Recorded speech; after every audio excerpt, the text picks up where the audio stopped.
The field is set. The field, it's set. Well, kind of. I mean, we got to do this whole playing thing. You know, these peons have to go do. I don't know about that. It's really tough when you're on top and you're sitting there, dude. You're just looming, just swinging like a booby trap, just right over everything.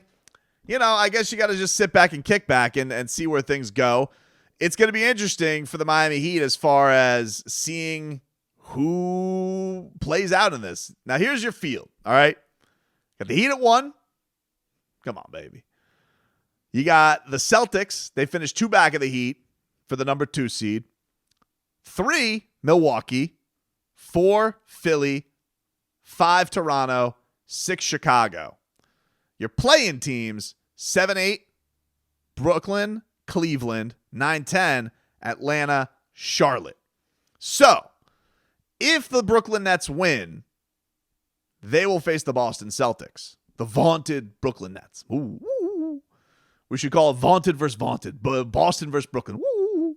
What's the media going to do? Why would I pick the win? I don't know. I love them both so much. I don't want them to leave. I don't want Miami to move on. That's just what it's going to be. Like everybody. ESPN. Can they just both move on? You know, Heat, and we'll just bounce the Heat. That's what the national media would want. So, saying that Brooklyn, I would imagine is going to be Cleveland. Cleveland has been in a rough spot lately. They've not been playing well, and you know they won their finale against the Bucks with like Thanasis Antetokounmpo going out there and hitting a bunch. But they, you know, before that they had lost. What is this? 1, 2, 5 out of 6. And it just really, I will say, look, Cleveland had a really, really good year up until they got hurt. You know, I really thought that they had some great pieces, tough matchup, weird team. You know, I really respect what their season was, more so than like Chicago, who I thought were big frauds the whole time. You know, frauds, every one of them. You know, Chicago Bulls should be the Chicago Bull Bleeps. Like they were bull bleeping the entire time. Cleveland, to me, up until the Allen injury, I thought they were viable. I thought, you know, not that he would, you know, lose a series to them. But I'm like, that team's going to be a pain in the ass to play, especially, you know, Miami, they're not the biggest team in the world. You know, maybe Spo. Remember Spo was like tinkering with 2 big lines for a little bit. We saw him with Dedmon and Bam at the same time. You know, you're kind of just kicking the ball around. I got to imagine that Brooklyn gets this win. But maybe they don't. But I really got to imagine they're going to be the 7th seed. So the Heat are going to play some kind of contingent of Cleveland, Atlanta, Charlotte. And it's not the sexiest first-round series by any means. You know, Charlotte, they don't play defense. It's like not even in their mind. That was such a weird game. It was the last Heat game I went to this season where, you know, it was like a damn track meet, and then the fourth quarter comes, and they're like, oh, man, our crazy shots that we're shooting from Biscayne Bay aren't going in. Crazy. You wouldn't know it because Bleacher Report was out there just throwing up a bunch of LaMelo ball assists. But it was quite an embarrassing defensive effort from the Hornets. You got the Hawks, who the Heat, they closed out. They were really their last regular season game that they tried was against the Hawks on Friday. And the Hawks were pretty much in control of that game for a long while. And the Miami Heat said, They put the clamps on that in the fourth quarter. Some big clutch baskets. Great play by Kyle Lowry finding Bam Adebayo for the go-ahead score. And Miami was able to fend off the Hawks and finish 53 and 28 after their regular season loss. But they finished with that was their last win of the season, finishing with 53 wins. Bam had 24 and 6 in that game. And, you know, it was just they really looked like for the Heat, they cared about getting that last game because maybe they knew, you know, the Hawks, they were like, hey, we're potentially going to take this team. Let's show them something. Let's show them a little something. And we know that there's a little bit of a rift with Trae Young and the Miami Heat. You know, the fortune teller thing, him and Jimmy Butler. I will say, Trae Young wanted no part of Bam Adebayo late in that game. He was like rats off a ship on trying to score on him. He was like, no. And as an aside, as we heard from our guy Bam, I don't know what's going to go with these awards, how it's going to go. I have the feeling Bam's not going to win Defensive Player of the Year. I feel like it's going to go to Marcus Smart. I feel like he should be Defensive Player of the Year, obviously. But I just feel like he knows narrative, politics, Northeast. It's going to go to Marcus Smart because they're just in love with the Celtics. Like they couldn't They can't stop fawning over these Celtics. Oh my God, they played so good from January. Who cares? We just start making up dates of when we start caring about your record and when you don't start caring about your record. Forget about just doing good the entire season, But I think the Hawks is an interesting one because it'll have a little bit of a star. I would think Trae out of these three teams, he's the biggest star that he would be taking on. Could Trae Young do it again, like he did in the last playoffs? Can Trae Young? I don't think so. I think this, he's definitely probably good for one of those crazy games. And he's had success against the Heat too. Trae Young really, like, that whole turnaround last year started against the Miami Heat where they lost a game to the Miami Heat. They got spanked. Then they fired their coach, Lloyd Pierce. They ended up hiring Nate McMillan, and they went, they skyrocketed as the season went on. And then with Cleveland, I just don't think it's the same Cleveland team. I think I see a team in Cleveland that's beaten up. Is certainly okay. I mean, they got some players for sure, and it's very impressive to see what they've been able to do, especially with this being the kind of the first respectable Cleveland team since LeBron left twice, and for them to be in the spot, it kind of feels like for them they're almost in a house money situation with where they're at. So I don't know who's going to win these playing games. I would think if Brooklyn ends up losing this game to Cleveland and is fighting for the 8th seed, and the Heat have a chance to take them on, like. Been a lot of debate around here. Oh, should you be scared of the Nets? Should not?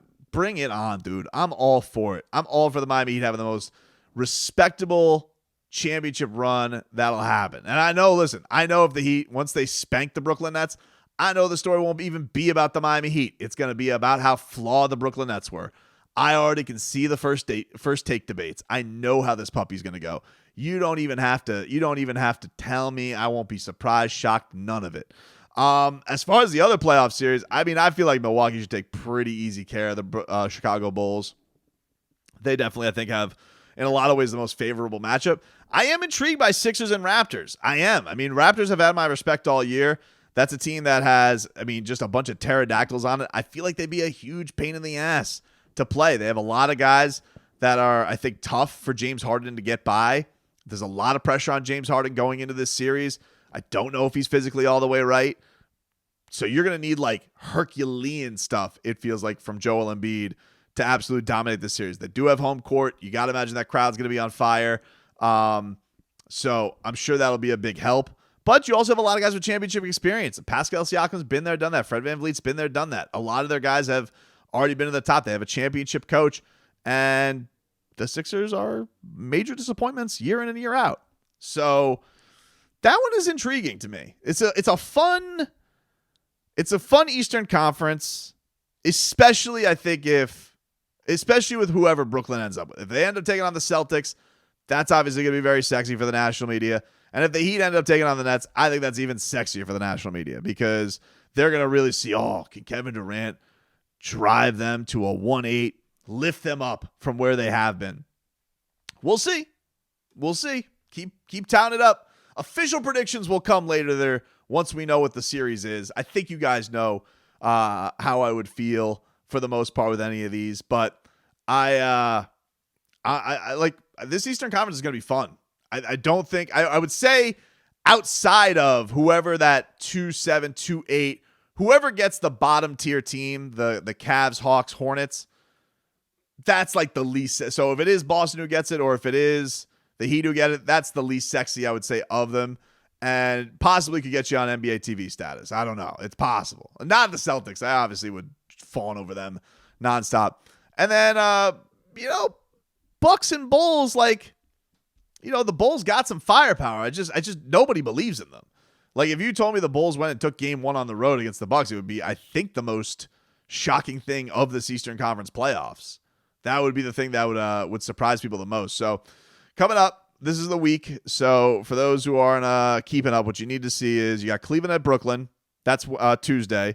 Wednesday, Charlotte, Atlanta. So whoever wins Cleveland, Brooklyn, they move on. Loser of that game has to wait for the winner of Charlotte, Atlanta. Whoever loses Charlotte, Atlanta, they're out. Charlotte or Atlanta will take on the loser of Cleveland, Brooklyn. The winner of that game takes on the Miami Heat. We won't know till Friday. A lot of people are worried about this. I am not. I think everybody knows what these teams are prepping for. And I think especially, not to be, bullish on it, but I think that the thing you're going to probably prepare for the most, I think that could be the biggest surprise, would be if you end up taking on Brooklyn. And then the idea that maybe they add Ben Simmons to it, which please do. I beg of you, please make Ben Simmons out there. I would love for you to have Ben Simmons out there, and we get to see what he's got. I'm dying for it. So by all means, let him debut against the Miami Heat. I think that would be just tremendous. And this is going to be fun, man. I'm excited. White Hot Heat Playoffs is back. I'm excited to be in the building coming up on Sunday, Easter Sunday. I don't know if you guys saw what Tyler Hero was wearing to the Orlando Magic finale. I mean, that's tremendous. I mean, I got to know what this dude's wearing for Easter. I really do. Because he wore something Eastery after the after the Atlanta game on Friday. It was like Eastery, rainbowy kind of deal.